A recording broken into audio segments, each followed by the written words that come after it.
Ada banyak perkara yang diberikan tumpuan di World Economic Forum annual meeting of the new champions di Tianjin, China ini. Salah satunya adalah tentang teknologi yang baru muncul dan juga menjadi tumpuan 10 teknologi yang disenaraikan, dan ini yang kita ingin bincangkan untuk jam ini. Saya bersama dengan Jeremy Jurgens, Managing Director Center for the Fourth Industrial Revolution and Center for Cybersecurity World Economic Forum. Jeremy, thank you so much for joining us. Hi, great to be here. I want to talk about the 10 new emerging technologies listed by World Economic Forum. Tell us more about one of the technologies that you, in your opinion, maybe the hardest to bring into the real world use. The hardest to bring into the real world use. Yes. Those are the ones that didn't make it into the report. So, we actually chose the 10 emerging technologies that we thought have like the greatest potential, that they have novelty, where there's a new momentum around them. Some of these technologies go back decades, but actually they're now poised to actually be released in the market and actually have contributing growth. So I'd be remiss if I tried to pick one out of the 10, and rather I'd say that all 10 are actually ready. They're not going to be here overnight or tomorrow, but we can expect in the next 3 to 5 years that these technologies will bring significant contributions into the economy, into society, and actually start to transform how we live our daily lives. Yeah. I love the AI watermarking because this relates to the industry I'm in currently, the news. Astro AWANI, yes. Yeah, Astro AWANI. So how do we, ensure that this technology is not just, providing solutions, but rather also not creating a new privacy risks in that sense? Yeah, when we look at this technology, there's a lot of discussion around fake news. We see that it can have very severe implications, whether how people understand around health, around geopolitical events, any number of factors. So the ability to actually say, is this content coming from the people that said they produced it? Does it actually represent what they're saying it represents? Is really important. Now, we still need quality news organizations. We still need quality production processes, and we still need regulatory mechanisms. So the AI watermarking actually gives us an additional layer of security, an additional layer of safety. It doesn't replace existing mechanisms, but it's an additional element because the AI is moving so rapidly that we will need some mechanisms to be able to differentiate what's real and what's generated by AI there. In a multipolar world and different technology possessed by all countries, especially from the global north and also global south, how do you see that these technologies listed can change the balance between developing countries and also advanced countries? Yeah, I don't know that it'll change the balance directly. What I do think happens is that because there's been a sense of democratization of technology. If you think about the phones that your viewers watch your program on, these are in the hands of literally billions of people today. There's still some people that don't have access to digital tools, capabilities, but just about anybody in the world can tap into an AI tool today. And what I've been actually interested in is the level of enthusiasm for these tools in the global south. In my discussion with Malaysian political leadership, looking at the program on digital literacy in Malaysia, this is actually a really important tool to actually help people understand how they can unlock the benefits of these technologies and then distribute it more widely. When I was in Rwanda recently for our AI summit on Africa, there, again, the entrepreneurs were super enthusiastic. They were less concerned about jobs being replaced than actually being able to, have a marketing expert, a business coach, helping someone, develop their business plan. So they saw these as actually tools to uplift and empower them rather than as threats to the status quo. So in this end, I actually think that the Global South has a potential to accelerate all the human capital and unlock the human capital that's already present. We still need to work on education, foundational things, literacy, etc. But with these tools, we'll actually be able to give people more power, more capabilities. All right. We talk a lot about geopolitical, geo-economic, geo-security right here in MNC. How do you see that all this new development or current developments will hinder the process or the progress of having this technology in place? Yeah, one of the sensitive areas, I guess, is around the chips and semiconductors. who access, who doesn't.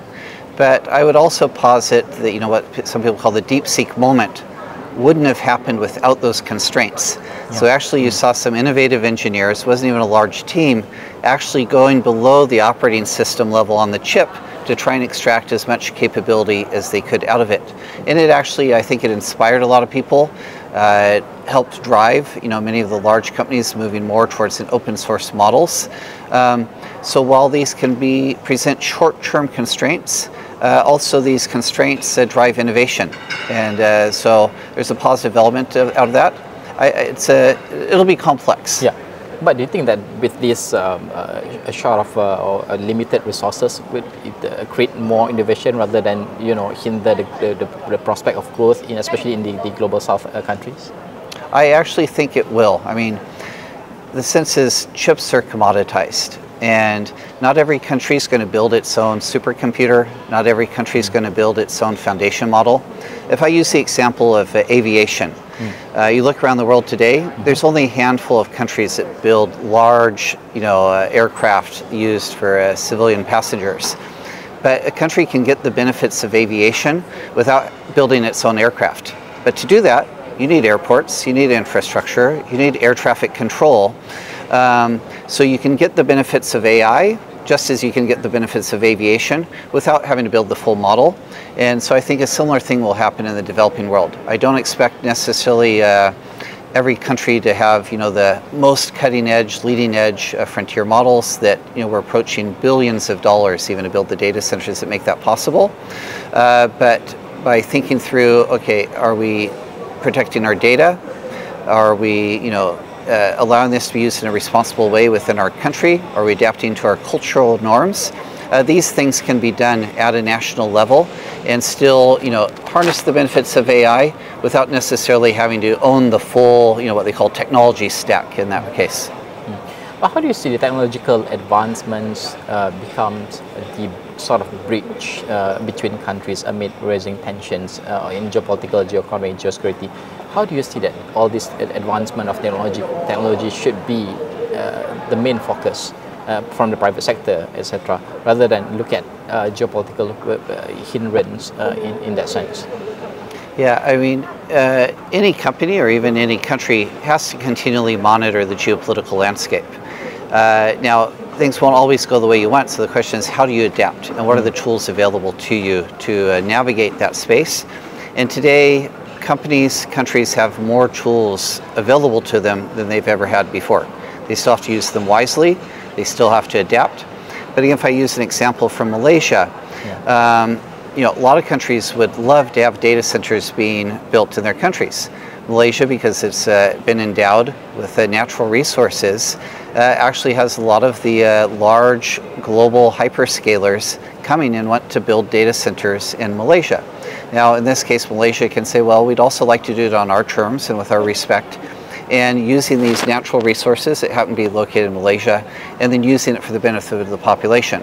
Now, not everybody has, reserves of these oil or gas, as we also see in some of the Middle East companies, so they'll need to take a different approach. But I think each country can adapt to its given circumstances, and as long as they put the emphasis on advancing the needs of the population and put citizens first, there's a lot of creative ways we can unlock prosperity. Right, my final question. How do you see the idea from developing nations, especially in terms of technological advancements? For instance, now we have 10 emerging technologies we listed, but the idea from developing countries when it comes to technology, how do you see the evolvement of that idea? Yeah, if I can give you another example here. Again, if you approach it with an optimistic mindset, you can unlock a lot. We ran a pilot in India with 7,000 chili farmers using digital tools. These are people that were, just making, a couple $100 a year there. And actually, by empowering them with digital tools in cooperation with the farmers' cooperatives, in consultation with civil society groups, we're actually able to double the income of the farmers. Now you say, okay, 7,000 farmers, there's a lot of farmers in India. The second pilot went to 50,000 farmers. There was a third pilot that went to 200,000 farmers. Then we're currently in the process with 500,000 farmers using these tools. And so, again, a lot of those tools, some of them were built domestically, some are actually borrowing from advances that were done overseas, but it's actually improving the lives of local citizens, farmers on the ground in India, helping them increase their yields, reduce fertilizer usage, reduce chemical usage. Maybe not good for the fertilizer or chemical companies, but for the farmers benefiting from utilization of these technology tools that weren't available even 5 years ago. This wouldn't have been possible to go into a kind of remote village and actually do that. Right, Jeremy, thank you so much for your time. Thank you. I really appreciate. We're going to go for a short break. After this, we have another topic to discuss right here in World Economic Forum Annual Meeting of the New Champions.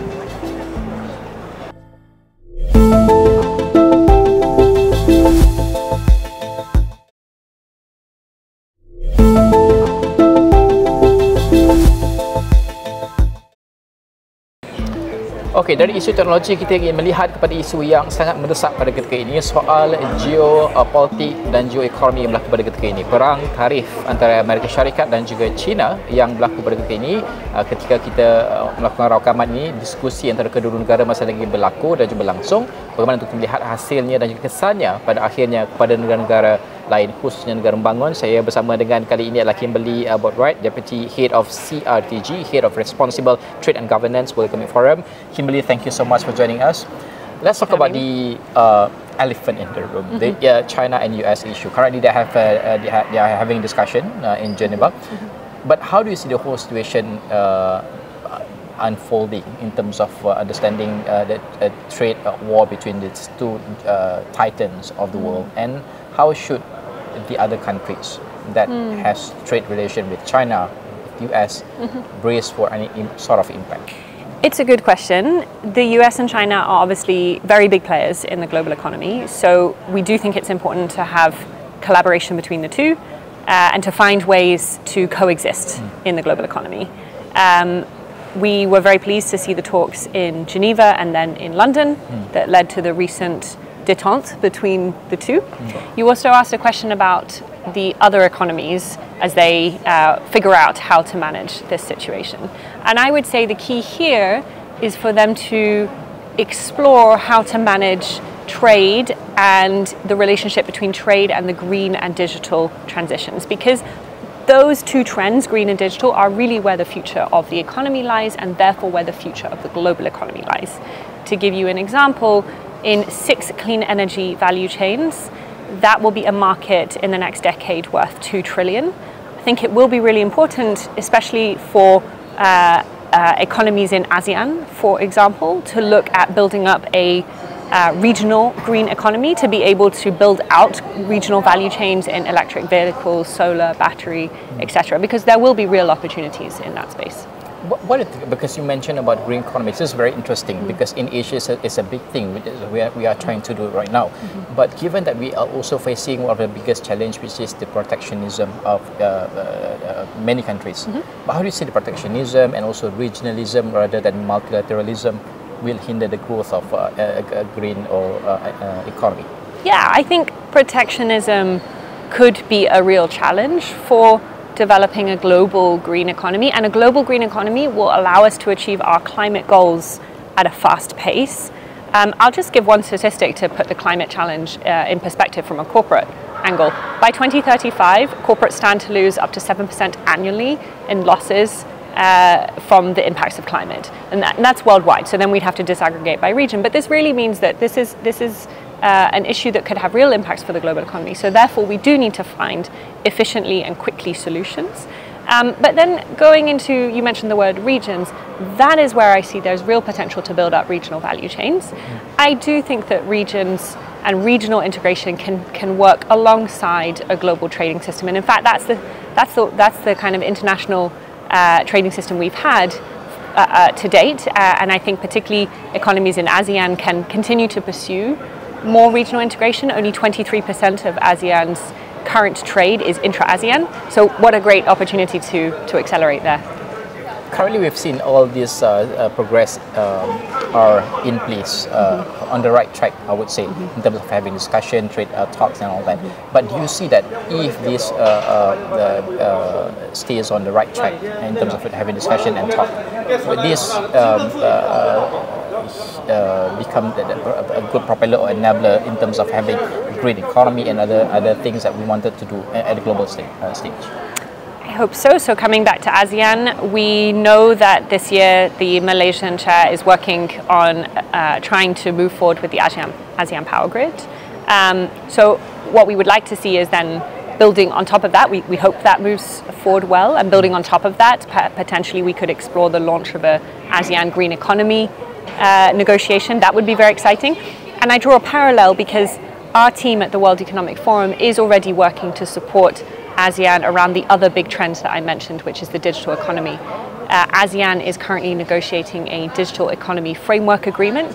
That will be the first regional digital trade agreement in the world, so quite exciting, and shows how regional integration can really go after these new sources of growth. We do expect that DEFA, as it's called for short, will enable some opportunities for businesses to be able to sell more easily across the region, because that's the power of what the digital economy can do, especially for small businesses. It becomes much more easy to be born regional through e-commerce, for example, and through integrated payment systems. It's interesting that you mentioned about ASEAN and its ambition, also achievement that is currently happening. I want to talk about the power of the influence of middle power and also developing countries, because we have the Premier of China mentioned about the rising of middle power and the rising of developing countries in terms of having control of the economy of their economy in light of what's been happening between US and China, and also geopolitical tensions on the Middle East and etc. But how do you see that the developing countries is taking this opportunity to further propel their agenda in terms of economic growth, not just ASEAN, from other regions as well, and working closely and maneuvering diligently in terms of it's a thin line basically, right? But how do you see that the developing countries is doing their best currently? Yeah, there's a great example from Africa. We're also doing work supporting the African Free Trade Agreement, the AFCFTA. We have a group at the World Economic Forum of our partners called the Friends of AFCFTA, and they are really championing this trade agreement, which is now the largest in the world, where Africa is seeking to build a common market across the continent. Extremely exciting. It will take a lot of implementation, and so that's why we feel it's important to have the private sector, including both our global private sector network, but also partners in Africa, championing, pointing to where real efforts are needed to concentrate for implementation, like really to prioritize. For example, we've just spoken about digital economy in ASEAN, but there we're really focusing on accelerating the implementation of the digital economy protocol within the context of the AFCFTA, again, so that we can leverage these digital technologies for particularly small businesses to be able to accelerate their growth, sell across borders, get paid from different countries. But all of that does require some regulatory cooperation, and so that's what the digital protocol will help to drive. Going back to your question, I think it's important that particularly emerging regions pursue these kinds of efforts. As we see foreign direct investment dropping globally, so the UN released a report last week and indicated that FDI has dropped for the second consecutive year in a row. And so for me, that indicates that there is a need to find sources of growth, and unlocking those regional trade opportunities can be one way to re-stimulate some of the FDI regionally as well, because you have more confidence then in the regional market. Yeah, you mentioned a little bit about the importance of private sector to take charge in terms of, business as usual for them. But amid this whole chaotic situation at the global arena, sometimes they're being dragged down to a certain level that they don't want to be in. But how do you see that the importance of having our private sector push the agenda forward in terms of doing business with other countries and regions as well. Because in ASEAN, for example, we have the ASEAN entity for seamless movement of people and businesses, etc. But how do you say that corporate sector should take more responsibility and take charge in terms of ensuring that whatever is being planned continues as usual, despite having geopolitical tensions, etc. Yeah, I think a key part of leveraging the gains from trade policy is implementation. So when you get a regional trade agreement or a bilateral trade agreement negotiated, a key thing is that we make sure that business actually take up on the opportunities. So that's why we place a lot of importance on building up our regional communities at the World Economic Forum.